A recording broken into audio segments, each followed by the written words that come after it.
saudara-saudara yang terkasih dalam Tuhan Yesus Kristus. Kita limpah dengan ucapan syukur karena Tuhan itu sangat baik. Tuhan terlebih baik. Bahkan Tuhan sangat-sangat baik bagi kita. Biarlah senantiasa di pagi hari ini kita mengucap syukur, kita mau naikkan ucapan syukur kita kepada Tuhan dengan penuh kerinduan kita untuk masuk di dalam hadirat Tuhan pada pagi hari ini.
Kami menanti-nanti hadirat-Mu.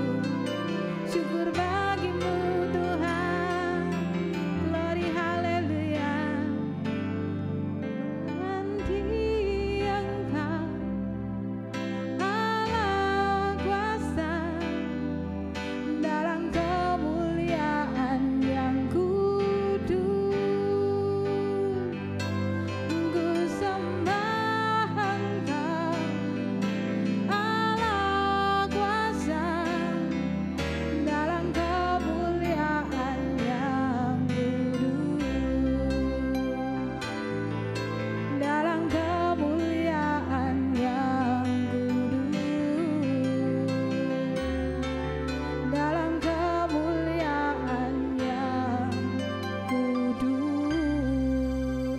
Terima kasih Bapa.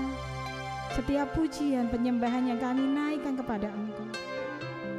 Jika pada pagi hari ini Tuhan Kau memberikan tubuh kami yang sehat, bahkan Kau memberikan sukacita buat kami, ini tiba saatnya Tuhan kami menaikkan setiap ucapan syukur kami pada Engkau Bapa. Jika sebentar kami akan mendengarkan firman-Mu, biarlah Tuhan firman-Mu akan tertanam dalam hidup kami, yang selalu menuntun setiap jalan hidup kami. Berkati Tuhan hamba-Mu yang akan menyampaikan firman pada pagi hari ini. Terima kasih Bapa. Haleluya. Amin. Shalom Bapak Ibu Saudara. Bagaimana kabar kita hari ini? Saya percaya kita mengalami sesuatu hal yang baru. Setiap firman, setiap doa pagi. Tema gereja masih sama, ya inner healing Bapak Ibu Saudara. Bagaimana pemulihan hati itu terjadi. Kalau kita melihat begitu banyak orang yang kecewa atas setiap kehidupan kita. Banyak orang yang merasa Tuhan tidak ikut andil dalam kehidupan mereka. Banyak begitu kekecewaan dari orang-orang yang diharapkan mengasihi diri kita, mengasihi setiap kehidupan kita, tetapi berbalik, mereka malah menyakiti hati kita. Bagaimana cara kita bisa bangkit, bisa bangun dari semuanya itu? Apa sih akibatnya dari seseorang yang mengalami kekecewaan? Orang yang mengalami kekecewaan, dia tidak akan mudah menolong orang lain. Hidupnya akan lebih cuek Bapak Saudara. Dia akan memikirkan dirinya sendiri. Ketika dia mengalami sakit terhadap orang lain, dia tidak akan memperdulikan apa yang akan terjadi dalam kehidupan orang itu. Dia akan fokus tentang dirinya sendiri. Dia lebih mementingkan dirinya sendiri. Orang yang mengalami kekecewaan sangat luar biasa Bapak Saudara. Bagaimana harus memulihkan? Apa yang harus kita kerjakan? Kalau kita mengerti bahwa kehidupan ini sangat perlu sesosok yang bisa membangkitkan hidup kita, yang bisa menaruh sesuatu sehingga hati kita mengalami kesembuhan total Bapak Ibu Saudara. Nah, ada satu tokoh yang luar biasa yang bagaimana kalau kita belajar dengan beliau, dengan tokoh ini, maka kehidupan kita akan semakin luar biasa. Siapakah tokoh ini Bapak Saudara? Ya betul, kita belajar satu tokoh ini tentang Tuhan Yesus sendiri Bapak Saudara. Bagaimana dia mengalami begitu kebencian terhadap dirinya, tetapi dia mau mengampuni, dia mau berkorban, dia tidak mau membalas hal-hal yang terjadi dalam kehidupannya dengan hal yang buruk, tetapi dia mengembalikannya dengan sesuatu hal yang luar biasa. Dia mengembalikan dengan sukacita, dengan kasihnya, dengan cintanya. Jadi apa yang membuat kita bisa bangkit? Bagaimana hati ini bisa pulih? Kita harus memiliki sifat dan karakter Kristus Bapak Saudara. Karena hanya sifat dan karakter Kristuslah yang bisa mengubah hati kita, yang mengalami kekecewaan menjadi seorang yang mengasihi terhadap orang lain, mencintai terhadap orang lain. Kalau kita membaca di dalam Yohanes pasal yang ke-13 ayat yang ke-34 sampai 35. Yohanes pasal yang ke-13 ayat yang ke-34 sampai 35. Firman Tuhan berkata seperti ini. Aku memberikan perintah baru kepada kamu, yaitu supaya kamu saling mengasihi, sama seperti aku telah mengasihi kamu. Demikian pula kamu harus saling mengasihi. Dengan demikian semua orang akan tahu bahwa kamu adalah murid-muridku, yaitu jika kamu saling mengasihi. Bapak Ibu Saudara, kalau kita memiliki karakter Kristus, sifat seperti Kristus, maka kita akan mudah memiliki hati yang mengampuni. Dikatakan kita harus mengasihi sesama kita. Tapi hari-hari ini banyak begitu orang melakukan masa bodoh dalam kehidupan orang lain. Yang penting kehidupan saya. Apalagi ketika kita mengalami tersinggungan hati, kita akan melihat orang lain yang menghakimi kita lebih suka ketika dia menderita. Tetapi ketika bahagia, orang itu akan merasa tersakiti. Nah, tetapi kalau kita memiliki satu karakter Kristus, kita memiliki sifat seperti Kristus, maka ketika kita melihat orang yang menyakiti kita, kita bisa melepaskan pengampunan. Kita mengalami kesembuhan hati kita, dan inner healing itu akan terjadi dalam kehidupan kita. Kalau kita melihat pengorbanan Tuhan, bagaimana teladan yang dicontohkan Tuhan Yesus, dia rela mati di kayu salib. Sekalipun dia dibenci orang, sekalipun dia disakiti orang, sekalipun dia mengalami yang namanya luar biasa, tetapi Yesus mau mengasihi dia. Yesus mau memberikan hidupnya bagi orang-orang yang menyakitinya. Kalau kita melihat Tuhan Yesus memberkati, dia mengorbankan dirinya sehingga dia memberikan nyawanya buat kita. Bukan hanya buat kita saja, tetapi buat orang-orang yang menghakimi dia. Waktu itu Tuhan begitu mengasihi. Kalau kita memiliki karakter yang luar biasa seperti sifat Kristus, maka kita tidak akan mudah tersinggung, Bapak Saudara. Ketika kita tidak mengalami, mungkin kita hamba-hamba Tuhan, mungkin kita ada di jadwal khotbah atau kita di jadwal bermain musik, kita tidak akan pernah sakit hati karena kita memiliki karakter seperti Kristus yang mudah mengampuni, mudah memberikan maaf bagi orang lain. Nah, Bapak Saudara, kalau kita lihat pengorbanan Tuhan Yesus sungguh luar biasa, kita akan membaca bersama-sama Lukas pasal 6 ayat yang ke-6 sampai 10. Firman Tuhan berkata seperti, pada suatu hari Sabat lain, Yesus masuk ke rumah ibadah lalu mengajar. Di situ ada seorang yang mati tangan kanannya. Ahli-ahli Taurat dan orang-orang Farisi mengamat-ngamati Yesus kalau ia menyembuhkan orang pada hari Sabat, supaya mereka dapat alasan untuk mempersalahkan dia. Tetapi ia mengetahui pikiran mereka, lalu berkata kepada orang yang mati tangannya itu, bangunlah dan berdirilah di tengah. Maka bangunlah orang itu dan berdiri. Lalu Yesus berkata kepada mereka, aku bertanya kepada kamu, manakah yang diperbolehkan pada hari Sabat, berbuat baik atau berbuat jahat, menyelamatkan nyawa orang atau membinasakannya? Sesudah itu ia memandang sekeliling kepada mereka semua, lalu berkata kepada orang sakit itu, ulurkanlah tanganmu. Orang itu berbuat demikian dan sembuhlah tangannya. Bapak Saudara, kalau kita melihat, dikatakan tadi ada ahli-ahli Taurat dan orang Farisi. Dia mencari kesalahan Tuhan Yesus, dia benci kepada Tuhan Yesus, tetapi Yesus mengasihi dia. Dia tidak memperdulikan pada hari Sabat dia harus menyembuhkan. Bagaimana luar biasanya. Kita harus memiliki karakter yang mampu mengampuni, memaafkan, sekalipun orang itu berbuat jahat atas kehidupan kita.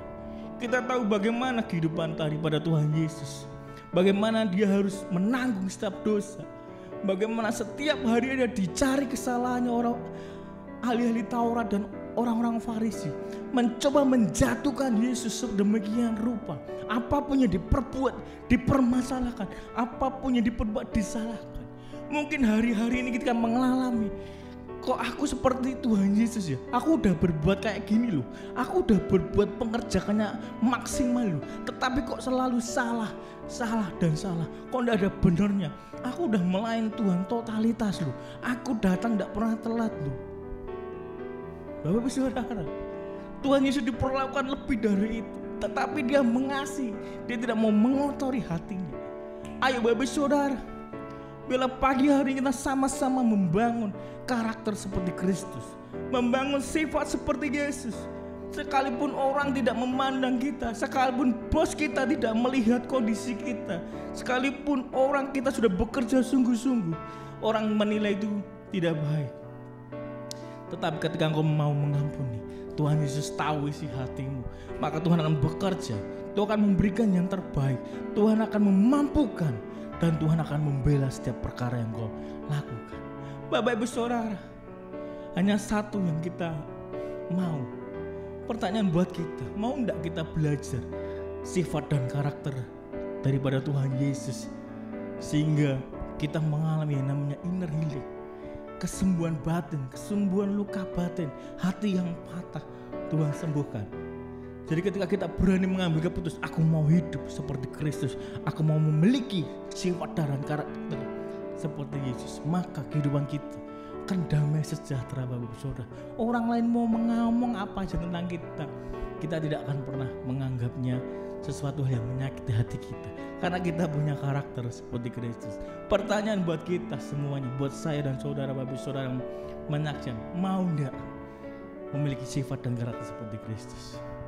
Kalau kita mau, kita belajar maka karakter dan sifat Kristus ada dalam hati kita, maka hati kita tidak mudah mengalami namanya sakit hati. Maka kesembuhan demi kesembuhan, luka batinmu akan Tuhan pulihkan dan obati, maka kita menjadi orang yang lebih dari pemenang. Bapak Ibu Saudara, bila firman Tuhan pagi hari ini memberikan kita kekuatan, memberikan kita iman, memberikan kita damai sejahtera yang luar biasa, memberikan kita rema dalam kehidupan kita, sehingga kita boleh mendapatkan sesuatu yang luar biasa. Nah Bapak Ibu Saudara, selamat pagi, Tuhan Yesus memberkati.